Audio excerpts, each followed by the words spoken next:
पूरा कानून ही हटेगा, बिना हटे इसमें कुछ नहीं होने वाला। अब मैं आपको समझाता हूँ, शायद आपको समझ में आ जाएगा। केवल एक सेक्शन बताता हूँ तो उससे आपको पूरी चीज समझ में आ जाएगी। जो कॉन्ट्रैक्ट फार्मिंग है, उस कॉन्ट्रैक्ट फार्मिंग की धारा 3, उसमें जो है जो एग्रीमेंट होगा किसान के और व्यापारी के बीच में, मैं उनसे बताता हूँ, आप समझ जाएंगे सारे, उसके बाद कुछ बताने की जरूरत नहीं पड़ेगी। उस धारा 3 में लिखा है कि किसान के और व्यापारी के बीच में जो एग्रीमेंट होगा उसमें यह लिखा जाएगा, नंबर 1, किसान को अपनी जमीन पर कौन सी फसल उगानी है। नंबर 2, उस फसल का ग्रेड क्या होगा, स्टैंडर्ड क्या होगा और उसकी क्वालिटी क्या होगा। नंबर 3, उस फसल को उगाने के लिए जो बीज होगा, जो खाद होगा, जो कीटनाशक होंगे, जो मशीनरी होगी, जो तकनीक होगी, उसे वो व्यापारी जिसके साथ समझौता हो रहा वो देगा।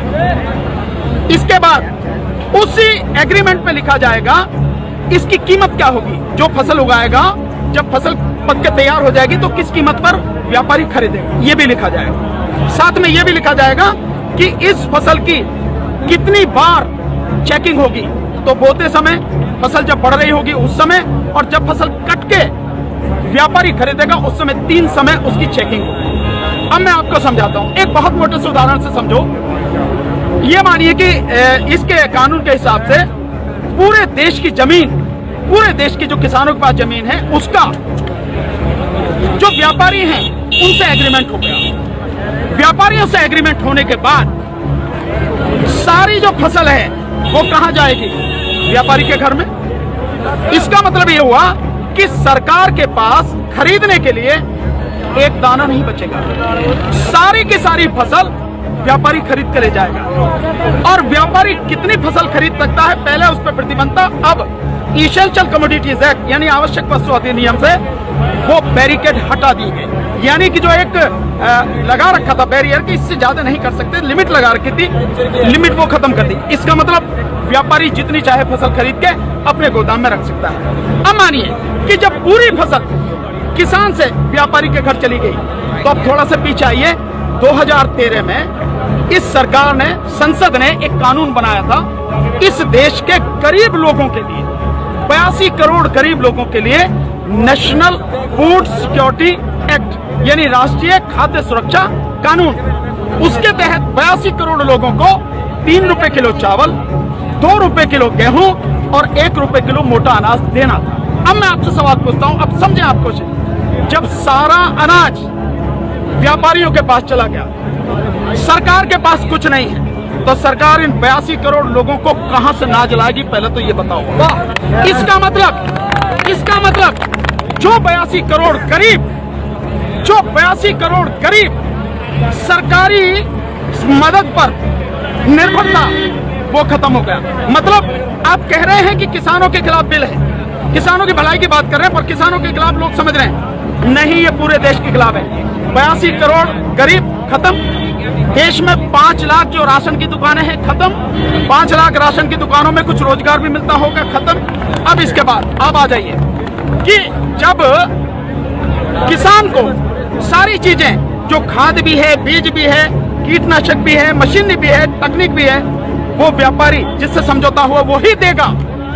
तो जो व्यापारी ये काम करते हैं, कोई खाद बेचता है, कोई बीज बेचता है, कोई मशीन बेचता है, कोई जो पेस्टिसाइड बेचता है, वो व्यापारी खत्म। तो आपने व्यापारी खत्म कर दिए, गरीब मजदूर खत्म कर दिए, और किसान को आपने बंधक बना दिया, मजदूर बना दिया, गुलाम बना दिया। कैसे? अब मैं बताता हूं। जब किसान की जमीन पर एग्रीमेंट हो गया, तो किसान चाहकर भी अपनी जमीन से एक भुट्टा, माना मक्का बोई हुई है, मक्का से एक भुट्टा तोड़ के नहीं खा सकता। आज की तारीख में तो जाओ, मक्का से एक नहीं 10, 20, 50 जितने भुट्टे तोड़ के खाने खाओ, खूब सेक के, है नहीं है, रिश्तेदारों को भी ले जाओ। साथ में गन्ना अगर बो रखा है, एक गन्ना नहीं खा सकता। क्यों? क्योंकि व्यापारी से समझौता है। अगर एक गन्ना टूट लिया तो फिर उसके बाद में व्यापारी लड़ते रहो आप, एसडीएम के यहाँ, एडीएम के यहाँ, हो गया ना। मतलब यह है कि अपनी ही जमीन पर मैं अपने लिए, अपने बच्चों के लिए अगर मन करता है, जो फसल मैंने उगाई है, मेरी मेहनत की फसल है, उसमें से एक दाना नहीं ले सकता। ऐसे कानून का क्या करूंगा मैं? और इस कानून ने व्यापारी खत्म कर दिया, इस कानून ने मजदूर खत्म कर दिया, और साथ में जो किसान है, किसान को इतनी भी मोहलत नहीं दी गई आज की तारीख में तो किसान किसी भी जगह से दूर से जाके यहाँ से ठीक नहीं मिला तो वहां से ले ले, वहां नहीं मिला तो वहां से ले ले, यहाँ से कम में मिला तो यहाँ से ले ले। खाद है, बीज अपनी मर्जी से ले सकता, इसके बाद नहीं, इसके बाद तो व्यापारी ही देगा। इसका मतलब यह हुआ कि चंद व्यापारियों के हाथ में इस पूरा देश जाने वाला है। और जब व्यापारी के साथ में समझौता हो गया तो कोई बैंक भी किसान को लोन नहीं देगा, कोई भी बैंक। इसका मतलब यह हुआ, इसका मतलब ये हुआ कि अगर उसे पैसा चाहिए किससे लेगा? एक ही रास्ता बचा, उस व्यापारी से। तो सरकार कहती है ना कि जमीन नहीं जाएगी, ऐसे जाएगी जमीन। उसी व्यापारी से जब वो कर्जा लेगा, धीरे धीरे कर्जा बढ़ता चला जाएगा, और कर्जा बढ़ता चला जाएगा, व्यापारी का ब्याज बढ़ता चला जाएगा। लिहाजा जो किसान है अपनी ही जमीन उसी व्यापारी को बेचने पर मजबूर हो जाएगा।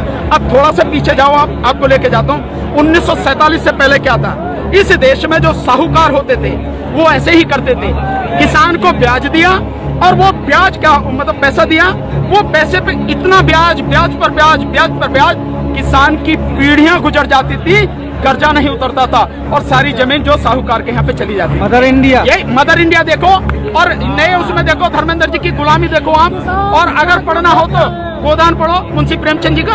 ये सारी चीजें मजदूर बन जाते हैं। बिल्कुल, बट पहले वो अपनी ही जमीन पर बंधुआ मजदूर बनेगा, उसके बाद में अपनी ही जमीन पर गुलाम बन जाएगा। ये है इस कानून का परिणाम जो आगे तक नजर आता है। तो सरकार ये इसलिए ये कानून पूरे देश को तबाह करने वाला। अब एक चीज और रहेगी, उसे भी बता दो। जो मध्यम वर्ग के लोग जो आज रोटी खा रहे हैं, जब व्यापारी सारा अनाज अपने गोदामों में बंद कर लेगा तो वो जो आज उसने लिया जिस दाम पे, उससे 6 गुना, 7 गुना, 8 गुना दाम पर बेचेगा। तो जो मध्यम वर्ग के लोग जो घरों में बैठे हैं, अगर उनको बाहर आना चाहिए इस आंदोलन में। उनको आज जो अनाज, ये आटा 20 रुपए से 25 रुपए, 30 रुपए किलो मिल रहा है, वही इस कानून के लागू होने के बाद वो आटा, वो अनाज उन्हें 5 से 6 गुना दाम पर मिलेगा। 100 रुपए, 125 रुपए, 150 रुपए किलो मिलेगा। तो असर किस पे पड़ेगा?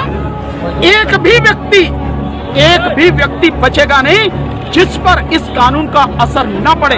इसीलिए मैं कहता हूं कि ये किसानों के विरोध में नहीं है, देश को तबाह और बर्बाद करना।